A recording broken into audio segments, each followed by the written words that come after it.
Hello, everyone. Thanks for coming this afternoon and joining us here. My name is Nazli Segar. I'm from CSIRO, but I'm just chairing this session, and I will then hand over to Leanne Cameron. For the things, just few housekeeping.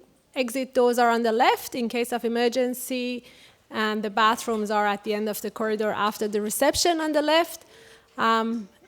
Please also make sure that your mobile phones are on silent. Yes, so please join me to welcome Leanne Cameron to the stage.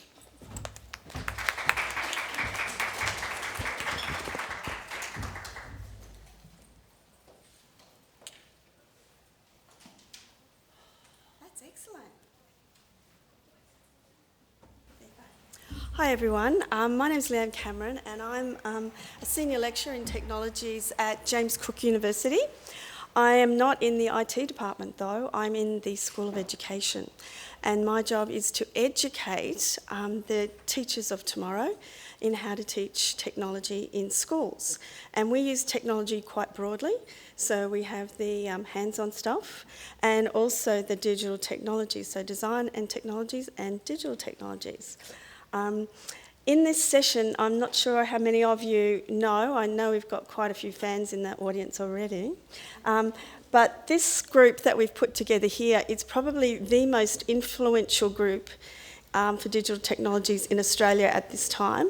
The impact that these people have is unbelievable, and as we go through the introductions, I think you will come to realise that most future Australians will be touched by these people's work at some time, almost without exception, because these people have worked very hard to get programs into schools, and with compulsory digital technologies and design and technologies education now a very firm part from K, or because I'm in Queensland I will say P, right through to year 8.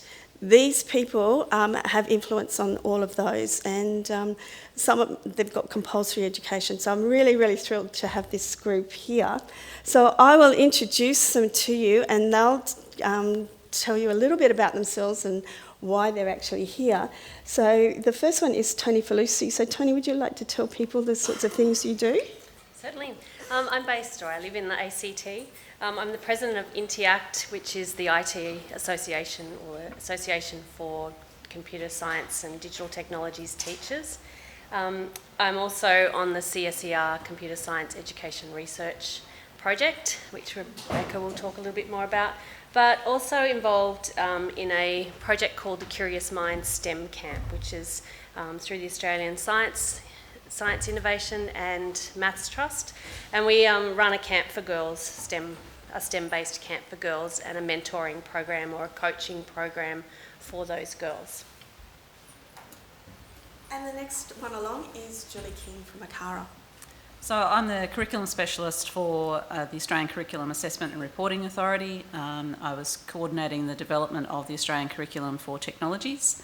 I'm also the project lead for a National Innovation and Science Agenda project called Digital Technologies in Focus, where we're supporting implementation of digital technologies in 160 disadvantaged schools across Australia with our team of 9 curriculum officers.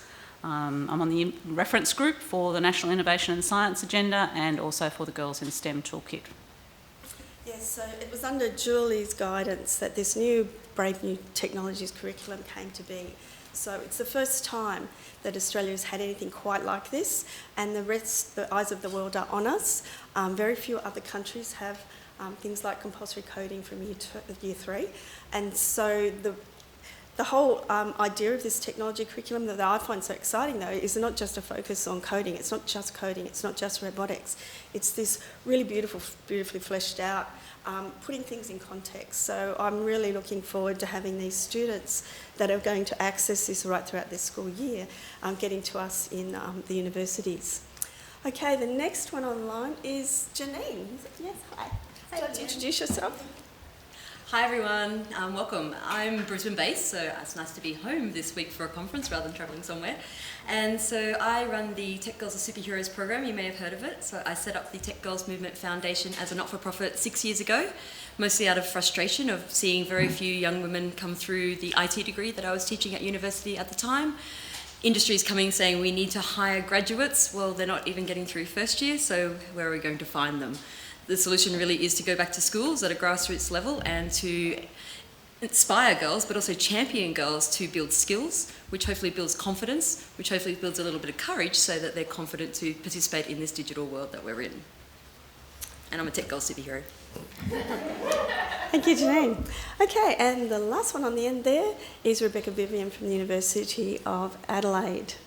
So I'm a research fellow at the University of Adelaide in the Computer Science Education Research Group, and we run a national teacher training program in K-12 digital technologies education. So I work with a wonderful team of project officers across each state and territory across Australia, who are working with teachers in classrooms, in schools, to really build their capacity to implement the new curriculum. We also run free online courses for digital technologies where teachers can come in and learn about how to teach this subject in the classroom. And we also have a team of researchers, so academics and researchers looking at how we teach computer science, how we can improve teaching of computer science at the K-12 level as well as at the tertiary level. And I also have a broader interest in STEM education and how we can engage girls in STEM education as well. Thank you, Rebecca. Now, lots of us can say that we do PD with technology, but would you like to just mention how many teachers have enrolled in your courses? Yeah, so we've engaged 34,000 teachers across Australia. Australia is a very, very big place, and as I'm now based in Townsville, spent most of my life in Sydney where I couldn't understand what the problem was. There was so much training that you could do. And then now in Townsville I'm thinking, oh my goodness, I'm so remote. And so courses like theirs, the CSER MOOC has had such impact everywhere. So anybody that's interested in Australia, or outside Australia for that matter, because you've had international interest, haven't you? You can access this, and it's just made such a difference. So thanks to Google for providing some funding for that as well. So what we're going to be talking about today is preparing teachers to educate girls to create innovative solutions. And I think this is the thing that makes this particular curriculum that we're working with so wonderful. It's not just about which buttons to press. In fact, it's very rarely about which buttons to press. But it's looking at the big picture, preferred futures. Just because we can do it doesn't mean we should. And there's a lot of ethics built into this program. And it's showing students that let's look at what's available and let's pick our preferred option. Let's have the knowledge and the content to be able to do that confidently, coming from a point of knowledge. So it's just wonderful. I love it to bits, as you can probably tell. Okay, so we've introduced those people. So if you need their names at any point, there they all are. And this is part of the curriculum that I think is quite interesting. It's part of the rationale, and it's to develop a capacity for action and critical appreciation of the processes through which technologies are developed and how technologies can contribute to society. So this is, you can see that they're looking at things much bigger picture. We're not focusing on any particular coding platform. We're not focusing on anything. We're looking at what is sometimes called a future-proofed curriculum. And I think anybody involved with curriculum writing will know there is no such thing as future-proofing. And we've already been talking about amendments to this particular curriculum.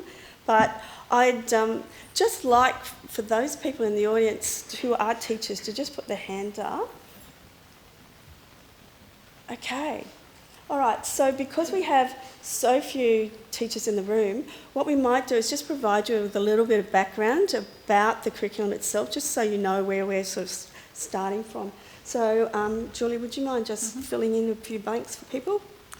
So the Australian Curriculum for Technologies was published at the end of 2015. It's currently being implemented in all states and territories as of this year. And basically, the focus is really on creating solutions. So whether they're design solutions in design and technologies or digital solutions in digital technologies, there's 2 subjects.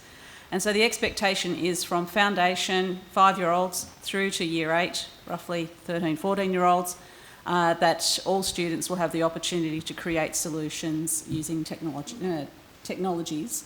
In design and technologies, that's where the engineering comes in. So technologies context, there's an engineering principles and systems, it's food and fibre production, materials and technology specialisations and food specialisations. So you have that breadth of technologies context.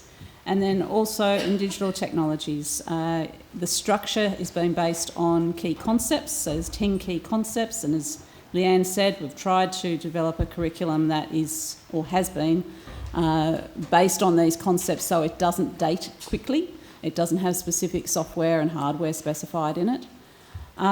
The other important thing, I suppose, is around the intent. So the key ideas are the real drivers for that curriculum. So overarching key idea of creating preferred futures, and links really strongly with the sustainability cross-curriculum priority of the Australian curriculum, and then also the project management. So it's the sort of explicit place where we teach students how to manage projects, and also the types of thinking. So how critical and creative thinking is reflected in the Australian curriculum through design thinking, computational thinking and systems thinking.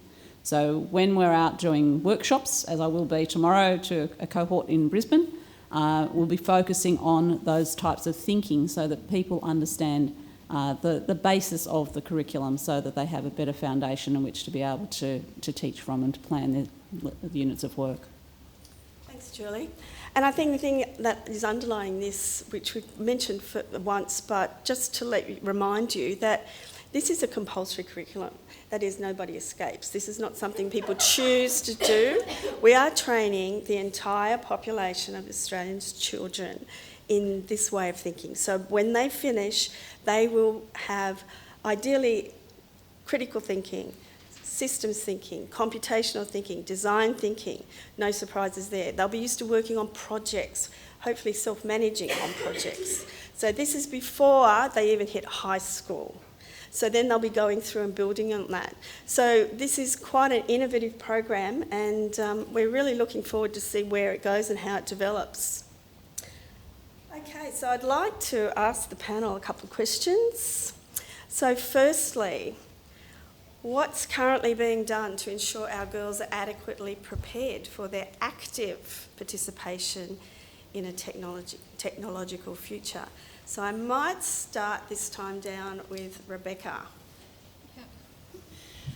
So I guess there's a lot being done across Australia in terms of engaging girls and boys and non-binary students in the classroom as well as outside of the classroom. So we know that looking at the Chief Scientist STEM project index, there's hundreds of programs available inside and outside of the classroom.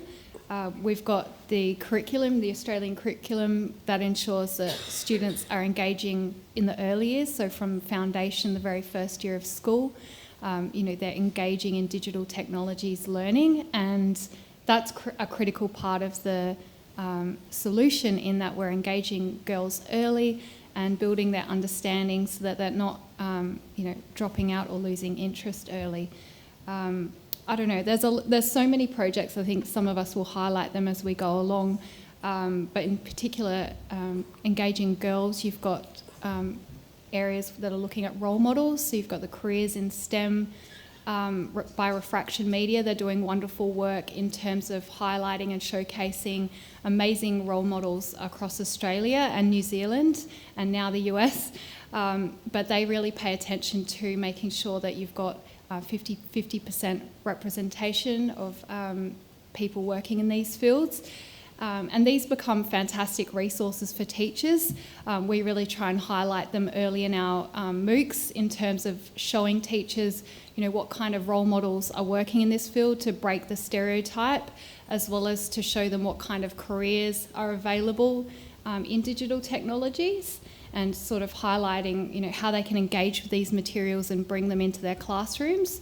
And then in terms of thinking about role models, how they might connect with a live STEM professional. So we then connect them with programs like the CSIRO Scientists in Schools, where they can actually work with an actual scientist in the way that they'd like to. So, it might be helping a teacher develop learning materials, or having them come and speak to the students, or actually bringing the students out to their workplace. So there's a lot being done in terms of engaging girls around, role models, and we really, as I said, try to bring that into the MOOCs, because teachers often come into our MOOCs not understanding what digital technologies is about, and we find that there's this idea that it's around using ICTs. It's not actually the discipline subject, so we try and really highlight what is digital technologies about early. And one of the first activities they do is to try and find an example of where computer science is being used to solve a problem, or some kind of computational thinking example that they then share into a community with the other teachers, and they're seeing how that they can bring those ideas and real world examples into the classrooms and into the design of their learning activities. Thanks, Rebecca. She used the acronym MOOC a lot. Does everyone know what that means? No. Okay, so when we say MOOC, we mean, massively open online course. It's just an open online course. Anyone can come and join it. Just an online course, it's the online course. It's not restricted, so it's for teachers, industry professionals, anyone can come and join anywhere around the world. Thank you. So one of the other things that Rebecca mentioned was all of these disparate groups that are trying in their own way to help girls, to help students, definitely help teachers come to terms with this new curriculum, because of course for them it was quite shocking, for some of them, that it was so different. But I do have to say that a lot of duplication and similar activity, reinvention of the wheel, was potentially there. And I would like to give another shout out to Google, who realised this was going to be an issue. So pulled everyone in the area sort of together and said, come on guys, let's divide the pie up and let's not duplicate effort. And I think that's had a huge impact in what we've been able to do, because we're not only able to really focus on our area of expertise, but we're also then be able to refer on to, well, if this is what you want, these people are the best to do that. Or what about these guys? So it means we've been able to, maximise the dollars. And we've also bounced off each other, which in a lot of cases is how we all met around a table in the first place. Janine, would you like to answer the question? Do you remember what it is? What's being done to ensure our girls are adequately prepared for their active participation in a technological future? I'll do my best. Thanks, Leanne. And so I run the Tech Girls Movement Foundation, and our signature campaign is around superheroes. And I guess the concept of a superhero is not that we're great at everything, but about finding that one thing that you're good at that makes you different, but makes you awesome. And often young people don't feel the confidence to participate in digital technologies, particularly young women. So trying to find a safe space for them to feel comfortable and included, and the concept of a sisterhood or a community around superheroes is the way that we've been able to do that. So I guess a couple of things that make our program unique, when you're talking about there are a lot of programs out there, and there certainly are a lot of programs out there, so we certainly had to find a way to differentiate ourselves. One of the ways we've differentiated ourselves is all of our work is based on research. So I've been researching in the field of women and girls in STEM or tech for around 20 years. I've been running one-off programs, I've been running events, I've been evaluating those events, I've been publishing academically on those. And so that's kind of why our program works, because we know what the problems are, and therefore it's almost straightforward to fix them then once we actually understand what the problems are. So it's very much evidence-based. And what we also do is we're very keen on evaluating our program. I don't feel there's any point in doing a program if we don't evaluate whether it works or not, and looking at how to improve that constant improvement. So for us, it's a way of understanding the measuring the impact and the reach of the program, but also how we can keep it relevant and keep it up to date. And I think our program also is one that doesn't date. It's a scaffold essentially that can be adapted in many different ways for many different environments. So our program can be run in a 2-hour session. It can be run one day, a weekend, or over 13 weeks. So it's very adaptable depending on how much time you want to spend on certain parts of the program. So it's very project-based. It brings together business, technical and social skills. So what I'm talking about now is our signature sort of 12-week STEM entrepreneurship program called the Search for the Next Tech Girl Superhero. So it is framed as a competition. I find competition in young female students is actually a really good thing. They do like to compete and they like to find their way to the top of that pile if they can, essentially. And so it's very problem-based and not solution-based. And my experience working as a technologist in the technology industry is often we're building solutions looking for problems rather than having problems then finding adequate solutions for them. Therefore, I don't know if you know, something like 99% of the apps on the App Store only ever get downloaded and opened once. It means most of them are not very helpful. So I guess trying to find something that is actually solving a real-world problem. What's also useful for us, and not just the purpose base of what we're doing, is that it's not just a one day. I've run a lot of events that have been one day, and certainly they're great, and I don't discourage you from doing that. But if we want to have a long-term strategy, we need to look beyond one day. So for us, it was, I've been running lots of one-day events, so they come and have a great day, there's a great buzz, we get some great feedback, but then what? What happens from there? And in my experience, we do need to engage, obviously, teachers. We obviously need to engage parents as well. And as much as our young people might want to engage in a STEM career, if they don't have that support network around them, it's very difficult for them to do that. And I guess as a side benefit of our program is the skills that our teams of girls are building that around teamwork, around communications, even just the fact of having, so one of the things we do is we actually match every team of girls in our program with a female mentor who works in the tech industry. And they will meet with them for 1 hour per week over the 12 weeks, either face-to-face or online, to give them, to be a positive role model. Again, if you can't see it, you can't be it, and to be that point of contact. And so through that, we find even just having to email your mentor to arrange a time and Skyping them is a pretty big deal for a lot of young people. Just reading email in itself, most young people don't read email, what's the point of that? Just being able to schedule, getting everyone in the same room at the same time is often a challenge. And just building those everyday communication skills that we used to call soft skills. I believe they're transferable skills as a more useful way of thinking of them. But that's a sort of an underlying thing that has come through the program as well.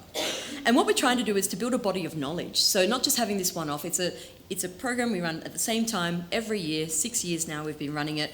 And one of the goals is to engage teachers and give professional or provide professional development.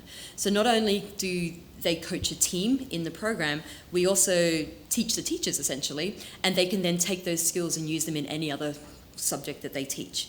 So essentially the program is around finding a problem in your local community you'd like to solve, researching how other people have tried to solve that, designing your own solution, and that's usually in the form of a wireframe, and then building a business plan, building a working prototype of an app, and pitching it. And they do that all in 12 weeks. So our program is open to girls from 7 to 17, even though most of the girls tend to be around 9 to 13, and so it is across primary and secondary. And for us, it's very much about building skills in young people, which hopefully will build confidence by having those skills, and then hopefully building a little bit of courage on top of that, and that's where the superhero concept comes in. And often when I talk to young people, young girls particularly, I'll say, can you do X? And they'll say, no, I can't. But if you're a superhero, how would you do it? And they'll say, oh, I'd do it this way, this way, this way, this way. So there's something about realising yourself outside of yourself, I guess, and what your strengths might be, and not having that idea of, oh, I can't do that. And there's really something quite amazing when the girls come through the program and they get to a point where they've managed to get their app to work, and they've tried really hard and it hasn't worked, and then finally it works. And that sense of achievement, that resilience that we can build in through that process is really amazing to see. So, yeah, and I guess one of the other things that brings for us is we have a big regional focus. The last 2 years I've spent a lot of time travelling across this very big country that we have to as many regional places as possible, and often they're low SES.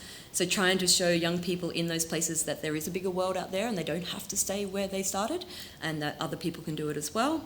And then we also take our teams who win the competition to Silicon Valley each year to spend a week. We're off in about a week and a half. I have 11 girls. The youngest are 11, and the oldest are around 15. And so they get to spend a week at the top tech companies, pitching it at Google, Facebook, eBay, Accenture, Salesforce, and all of those that we can think of. And essentially the idea is to showcase our girls on a global stage, to show that our girls absolutely are adequately prepared for their active participation, repeating back the question, but for their technological future. I absolutely believe that we're playing a part in that. Thanks, Jane. Julie, would you like to add to that? I suppose building on from what both speakers have just been speaking about, in terms of building the capacity of students. The process that we've been using through our Digital Technologies in Focus project is that each school has an action research project. And the focus of many of those action research projects is about how to engage girls. So we're gathering the data from those projects, and we have a project focus cluster that has a discussion around that issue in particular. And I suppose also highlighting the work of Education Services Australia in terms of developing the Girls in STEM toolkit. So some of you may have seen Melanie Isaac's presentation yesterday, which outlined a great project and toolkit that's going to be available. So certainly our project is using all of the other resources that are coming out of the other National Innovation and Science Agenda funded projects like CSER, working with the project officers there, building the capacity of teachers, and our focus is very much on building teacher capacity. So it's not just a one-off professional learning event. The curriculum officers work with the teachers over 2 to 3 years, frequently going into their schools, working with them side by side mentoring, giving them advice about how to develop their scope and sequence units of work and so forth. And then also observing them and giving them feedback on their lessons as well. So that's a really positive aspect. There's some other really good strategies that I think will start to kick in as well in terms of the Women in STEM Decadal Plan that was mentioned yesterday, and the STEM Ambassadors project that's stemming from that. And also Stella, which is another ATSE project, is looking at highlighting high achieving women in STEM as well. So there's some really good profiles that people can tap into as a resource. Thanks, Julie. And the schools that ACARA has chosen to work with, you might think might be the well-resourced schools in Australia, or the ones close to where ACARA office is, which is in Sydney. But would you like to explain how you chose the schools that you did to work with?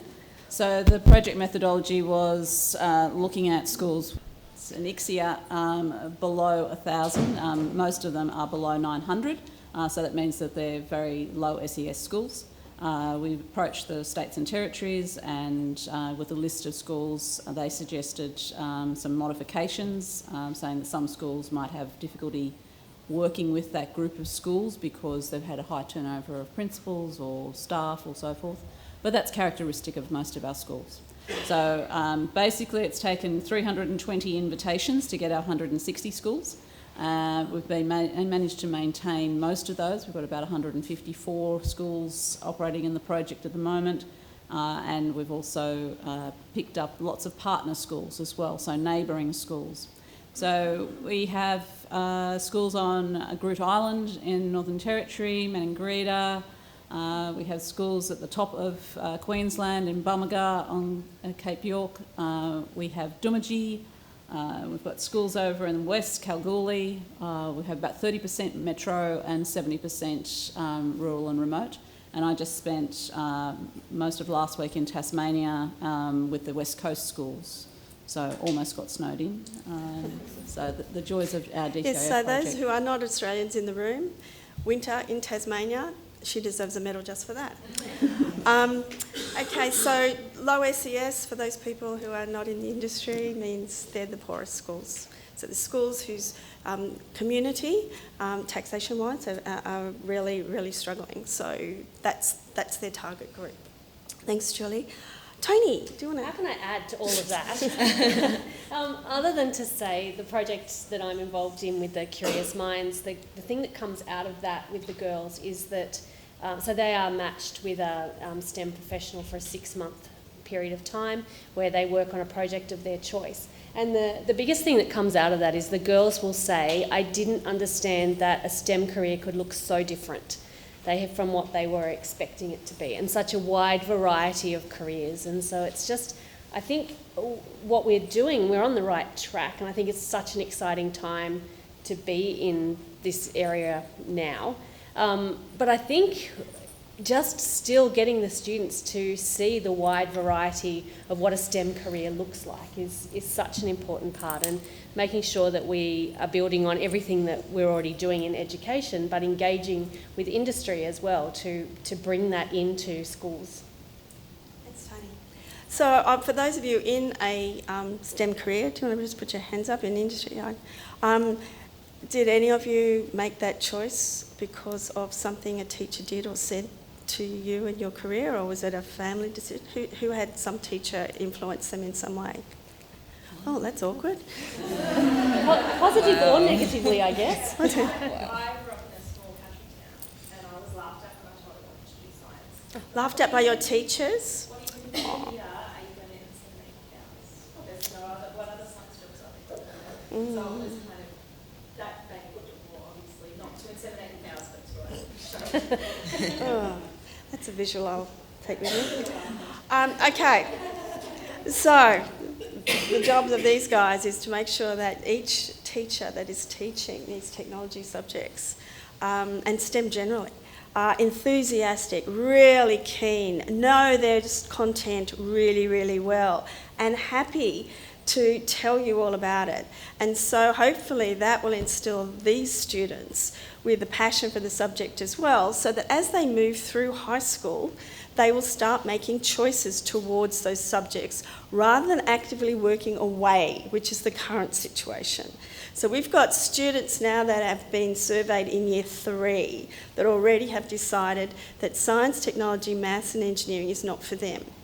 So we're trying to do something at school and with the community to ensure that that doesn't happen there. We don't want it to happen at all, but way back then, if you already decide, oh, that's not for me, I can't do that, then we've got a problem, and it's a community problem. It's not just an education system, this is a community problem. And so we've got a number of different tentacles we're working on to try and help that. Refraction media was mentioned earlier, getting images of women who are in STEM communities, working, photographs of them, getting them up there. So we thank those people, and we're actively trying to make sure that teachers are confident in this area. Okay, the next question on the list is outline the issues around providing girls with a solid foundation in digital technology. So because we don't want to duplicate anything that's been said, does anybody want to make a first comment about that? I think your segue into that was really spot on, that it is those early years are essential in making sure that we are encouraging girls right from kindergarten or foundation, rather than waiting and hoping they'll choose those subjects in high school. And that's, for some of you may have run into the Digital Careers Group, whose job was, it was federally funded to encourage Year 12 students to choose technology careers. But what they very quickly found, it was too late by Year 12 to try and have this flashbang wonderful marketing program, that the students had already stopped doing maths, for example, or they dropped science way back then, and they didn't see themselves as these people. So it is something that we need to do with our primary teachers. Anyone else want to comment? Rebecca? And it's probably like building teacher capacity and confidence in in maths, engineering, science, and computing is critical, because we know that the research shows that if teachers aren't confident in teaching a subject area, such as has been found in maths, then that actually rubs off on the girls, and they pick up that anxiety around mathematics. And it's the same with parents. If they're not confident about talking about maths, talking about STEM careers, the research has found that they need that support, and they need to have the resources, the training in the case of teachers behind them in order to have those conversations, in order to teach effectively, and to really help girls and women see themselves as being in those fields, and that there's confident women around them that are representing those fields. I think also the why is really important for communities. I mean, one of the questions that we've posed with all of our introductory workshops is getting teachers to think about the why. So when we do go into a remote area or a regional area, what is the relevance of digital technologies to our community? So we actually have a slide with 3 or 4 examples of how digital technologies is being used in their community, and whether that's managing the oyster farm down the south coast, or whether it's precision agriculture in some other location, or some other community group that might be using digital technologies to manage their local council. It needs to be really local, and also we've had the resistance of parents. You know, we did have an example of one parent saying, my child's not going to school when digital tech is being taught because I don't want them to learn that. That was very challenging because mainly it was fear. And so the fear of the parent was being sort of, projected onto the student, who was also fearful. Through the curriculum officer working with the parent and the teacher and demonstrating what could happen, that student is now going into high school and is feeling really confident about going to high school because they now have their new digital tech skills. But that was very much about having the conversation about how does it relate to our situation and our community, and what value will that actually bring to my community. And there's also that fear around the only device that's in a family is a mobile phone, and the only access to a device is that particular object. That's very limiting for some students, that their only access is at school. So trying to work around those sorts of limitations as well.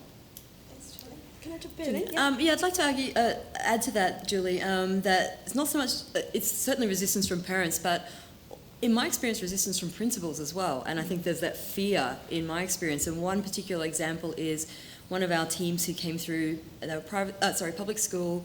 They did very well in the competition in that they won. And the teacher went on to win a teaching award and was doing incredible things in the school. And there were a couple of teachers, and the principal turned around and said, so when are you going to stop doing the STEM stuff? And this is like in the last year or so. Those two great teachers at the school have now left, which is very sad for the school and that community and the students at the school. But even after all of the great successes they had with the students and the program, there was still that resistance. So I think that came from the fear of the principal not having the skills and confidence themselves. Yeah. And so how do we challenge that as well? Thanks, Janine. And that's a lovely segue into the next one. But I think the thing to be really clear about is that we're not advocating that every person that graduates from school go into a STEM career. I mean, we do need other things. But what we're doing, though, is in this curriculum, training everyone to have the benefits of engineering, because there is a compulsory context of engineering. So they're training the inquiry thinking, training the design thinking, training the computational thinking. So even if they go into anything else, they become an author, for example, they have that backbone and they've got all the options open to them. So they're not being narrowed by their education, but it's broadening out.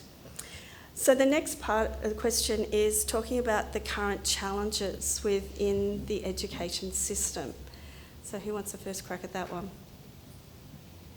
If I just flow on from what Janine was saying as well, there is the lack of teacher confidence, and there are a lot of professional learning activities happening around the country, but there is that lack of commitment by some school executives. So we've had examples of professional learning is available and we can't get staff to come out because their school executive won't free them up to actually, and I'm sort of watching nodding heads at the back there, that they have the money, they have the teacher relief, and still they're not being allowed out to do the professional learning because it's not considered a key value in the school. There is, a needed sort of focus on literacy and numeracy, but you can teach other things while you're teaching literacy and numeracy. You can teach them through the context of other things. So that's a challenge, and also that some states and territories are not specifying that you are reporting on a subject, on digital technologies and design technologies. That's a challenge, because if you're not reporting on it, then schools won't value it. Thank you. And I thought I was going to get through a whole session without venting about NAPLAN. Yes, when your school is being measured by particular things and compared to the school next door, it is not actually a surprise that principals are saying, well, I am mandating that every teacher in this class, in this school, spends 2 hours per day on these subjects, isolated. And I think that's part of the problem, because when most of you at school, and this is a very broad brush look at this audience, I would anticipate that when you went to primary school, you did these interdisciplinary units. That is, you did whole projects, and the English sort of came into it, and so did the maths, and everything worked together, and you realised that things worked as a whole. And that was the strength of primary education. And in this country, we had such, and I did mean had, such a strong primary education system. Because we didn't work in isolation. And then the criticism often was, when they went to high school, suddenly this is maths, this is English, this is history, and there the twain shall meet. And so the students learnt that you didn't transfer the skills you learnt there over to there because it was a different subject. But unfortunately, we've gone the reverse in that if you look at the average primary classroom timetable now, it's frequently very similar to what secondary schools were, because they had to timetable in these special times. So thank you, NAPLAN. And we'll move on. Anyone else? I think time is often, teachers say, I don't have time for that, I don't have time to learn something new. And I think that comes back to exactly what you were saying. You have all these competing priorities in the school, but unless you are integrating, it becomes very difficult to fit everything in. So getting teachers to understand that they can implement digital technologies into curriculum areas is a really important challenge or focus that we need to be challenging. And there's so much great work in terms of upskilling teachers in digital technologies, and we're a part of that. But you've still got so many teachers out there that we're yet to reach, in terms of those that aren't wanting to engage, those that can't engage, and those that don't have the time or the resources to engage. So there's still a lot to do. And in terms of those teachers who are engaging and have gone through the foundations of what digital technologies is, and are starting to implement that in their classroom, they've just scratched the surface. They haven't done a computer science degree. They're still trying to navigate, the breadth and the depth of the curriculum and numerous factors that come into play in terms of engaging girls, pedagogy, types of activities that they can be doing. That are all, we still need a lot of work in terms of allowing them the time and the space to, go through those issues and unpack them and contextualise them. So, those that have just going through those foundation introductory workshops, they're only just scratching the surface, and there's still a lot more work we need to do in terms of that depth and breadth. I agree, and I think for those who are not necessarily the early adopters and the teachers who we really do need to reach, who aren't necessarily engaging, in my experience, one of the biggest challenges is that change in pedagogy, that traditionally the teacher at the front of the classroom did know more about the area of expertise than the student sitting in the room. That's not always the case with digital technologies. And getting comfortable with a student knowing a little bit more about something than yourself at the front of the room is not an easy thing to do. So I think that the whole change in thinking and that co-creation process, learning to work together and to grow together, I think is very, very important, but that's quite threatening to a lot of teachers as well, and rightly so, because I'm no longer the expert in the room.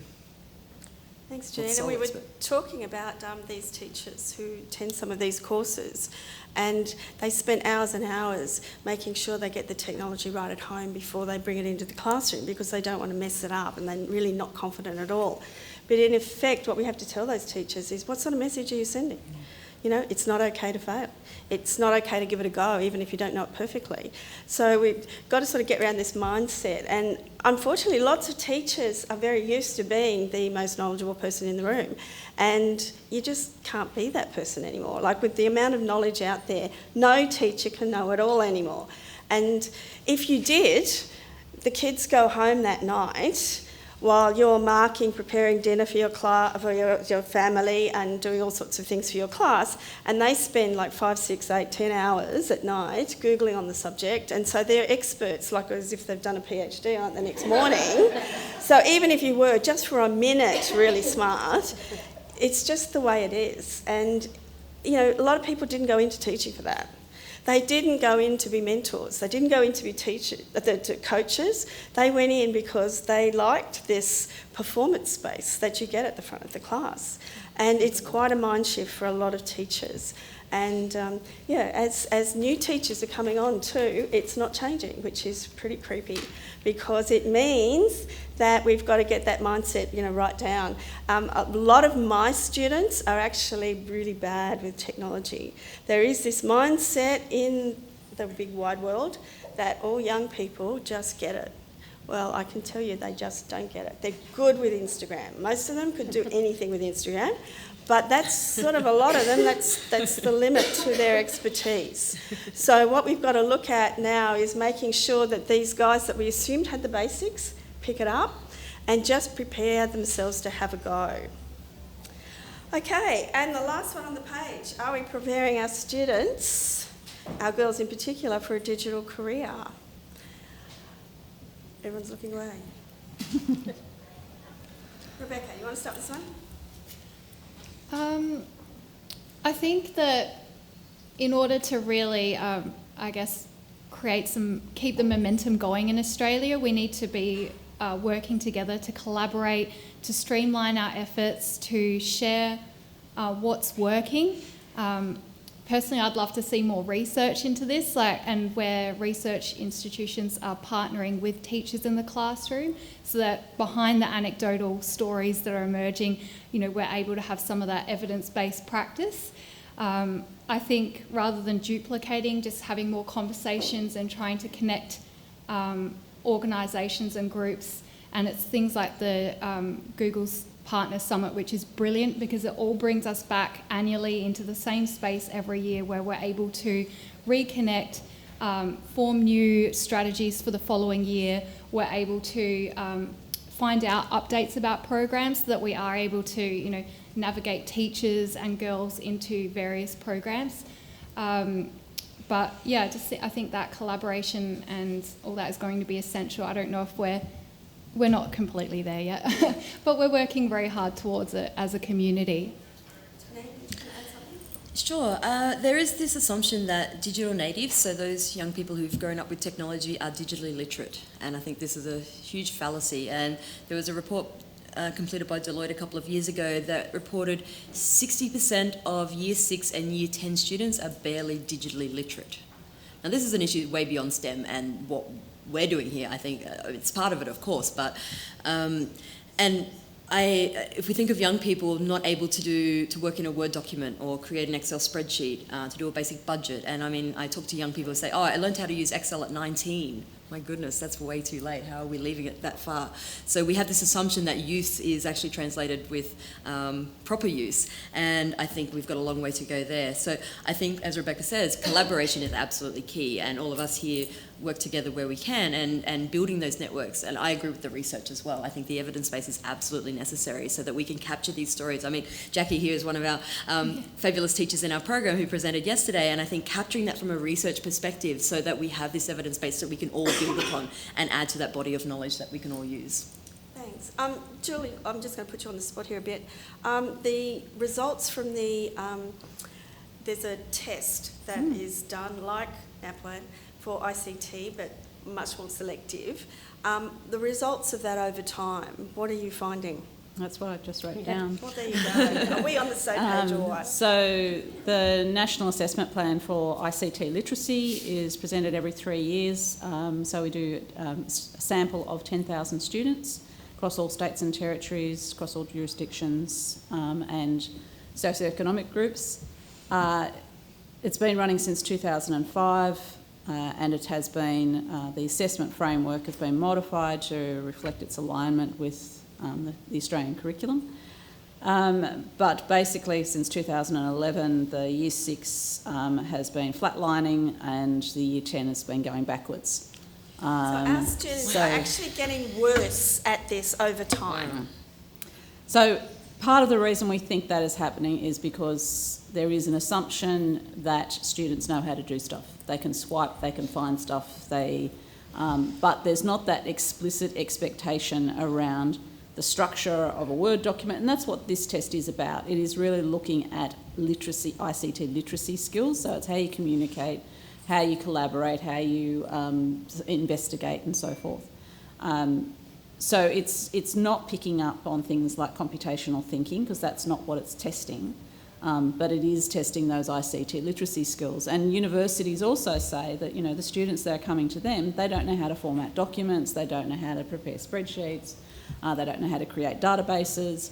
And if that expectation is not in the assessments for every learning area, then that's not likely to happen. So one of the things I've been talking about is to learning area groups is that digital technologies has this really small percentage of time allocated in the curriculum.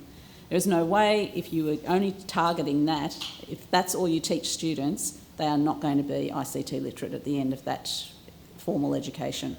So the expectation does need to be in mathematics, in English, arts, languages, wherever, that there has to be an incremental improvement in their ICT literacy. It's not good enough to be able to do a PowerPoint presentation in Year 3 and do the same quality thing in Year 8. There actually has to be improvements in the quality of what you're doing just from an ICT literacy point of view, let alone starting to do digital tech. Thanks, Julie. And you can see that the answer is very, very clear. All you need to do is publish the schools and their ICT results, and suddenly we will get a different plan. So, Tony, did you want to finish off? Yeah, I don't think we are yet. I don't think we are creating students, you know, developing them from a digital career, especially when we're still faced with those challenges that the teachers aren't there yet to actually get out to the students. I think we've started, and I think we need to be careful that we don't say, yeah, look, all these great programs are there, but we've done it now, move on. I think we have to keep that focus on that progression of teacher professional learning and developing their skills and knowledge so that that can spread out into the girls and the boys. Thank you. So anyone with an ear to any of those government departments funding education programs, you heard it here. Okay, we're rapidly running out of time for anything but a few questions. Has anyone got any questions that they would like to ask? Lots of questions. Good. Yeah. Good. The microphone, because this is being recorded, we have to use the mic. Purely geography, go for them. Or not.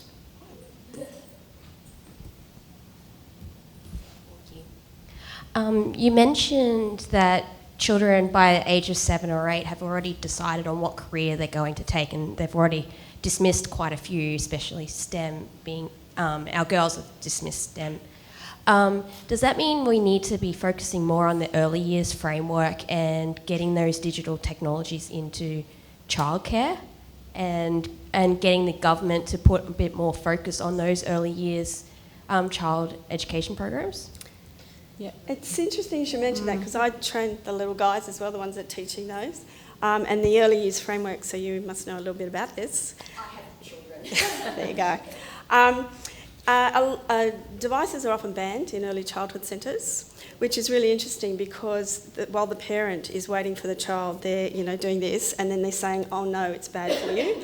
And so, what sort of message is that sending to the children? There is two compulsory elements in the framework that require some sort of interaction with digital technologies. Now, that does not mean sitting in front of an iPad watching the Wiggles, even though I love the Wiggles, went to uni with them, yay.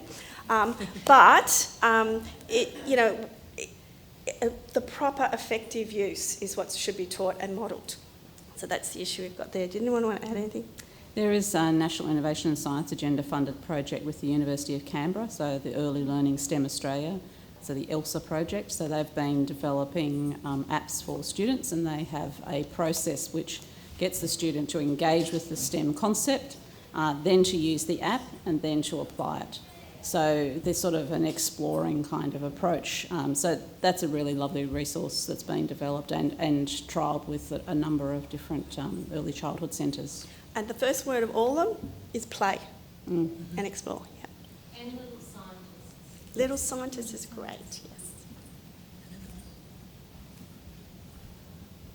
Hi, I actually have a couple of questions, so I hope we have time. So my name is Roisin Parks. I'm the CTO for Gumtree. And so I have a daughter and also a son. They're both very interested in technology, but I'm acutely aware of how I went through the education system, and I want to make sure that my daughter stays interested, particularly in mathematics, because she's got a keen kind of aptitude for it right now, and she's 9. So a couple of things that scares me about, in particular, the Australian education system right now is, for example, that girls, when they're at their lowest point for confidence in mathematics, can actually give it up, so that it's optional after a certain age, which is not the same in Ireland. So I was quite shocked to hear that that was actually a thing here. So the first question is there any plan to change that so it's not something that can be dropped until they pick up that confidence again, which they do later on? The second thing is, from everything that was spoken about here, it seems like we're focused a lot on teaching teachers about technology and teaching girls specifically confidence in that technology. Are we missing something around the teacher's bias on girls in tech subjects and mathematics? And there's some evidence to suggest that teachers in particular consistently underrate their girls' aptitude for mathematics. And is there something that we're doing about that? So 2 questions, sorry. Can't comment about the mathematics, but in terms of the formal education for mathematics, there is compulsory right through to year 10. Then states and territories offer a range of courses, and states and territories make the decisions about whether they offer it in years 11 and 12, so senior secondary. So all students up to age 16 have to do mathematics. I can say, though, that the Council of Deans of Mathematics, the universities are really plugging hard to try and make it compulsory all the way through. But interestingly, the parent bodies are not enthusiastic. So until you can get the PNC and people like those on side, it's a very, very uphill battle. Did you want to comment on anything? Yeah, in regards to your second question, I completely agree that's such a critical part of the puzzle. We also know that teachers have a huge impact on encouraging girls and boys to consider STEM careers, and particularly computer science, and they encourage boys more than girls. And so, looking at unconscious bias training as part of professional development, I think that's really important. Workplaces are looking at doing unconscious bias training now, and so why not have our teachers do that as well? In partnership with Google, we actually developed Peel in a Box, which is free, ready-made resources that teachers can download and use in their schools or outreach providers. And as part of that, we developed unconscious bias training inspired by Google's Rework series. I think that's another area for professional development to explore as we go through that breadth and depth of professional development for teachers. And I think teachers try really hard. Sometimes they're just not aware of what they're doing, and sometimes all it is mentioning it, and they suddenly start to realise. But we're working on it. I think I'm just going to say also the Girls in STEM Toolkit will have 7 principles for engaging girls as well, and sort of reflecting on teachers' approaches to teaching girls. So I think and gender inclusive classrooms as well. So they've got some fantastic resources coming out. So I don't know exactly how digital literacy is defined, but it seems from what we talked about, like we're spending a lot of time educating the teachers to better educate the students, but we've kind of acknowledged that students might have more expertise. And given that the time in a day, in a school day, is limited, it seems like, as you said, with scores declining, we're losing emphasis on some of the more important things. Is there ways to tie together also the curiosity that a lot of students have to access all this information after school, that there's a way to bring that in without directly incorporating it into the curriculum? Sorry, did you say after school? Well, what you mentioned about the student going and becoming an expert in 5 hours of searching, because with so much more access to information, how that can't be an explicit part of the curriculum, but something that comes in naturally. Does that make sense? Yeah. No, I mean, some schools will adopt a strategy of a flipped classroom so that sort of basic concepts are reflected upon by students in their own time, and then the time that they do come into a classroom is the hands-on time with teachers working on the challenges that they're having with that content. So that's one approach. You've also got people like Eddie Wu who've developed WooTube, and that started from a student who was ill and providing lessons and then has grown astronomically.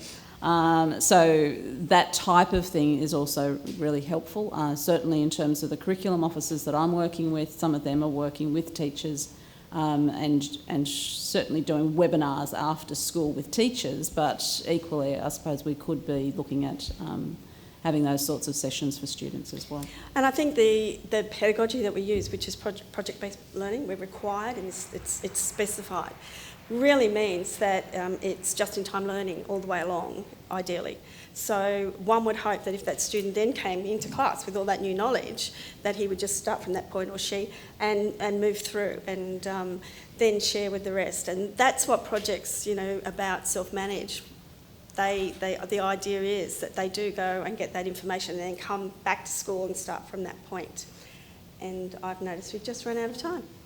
So thank you so very, very much for coming to the last session. I am so thrilled that we've had some people here. So thank you very, very much. And would you like to thank the panel, please?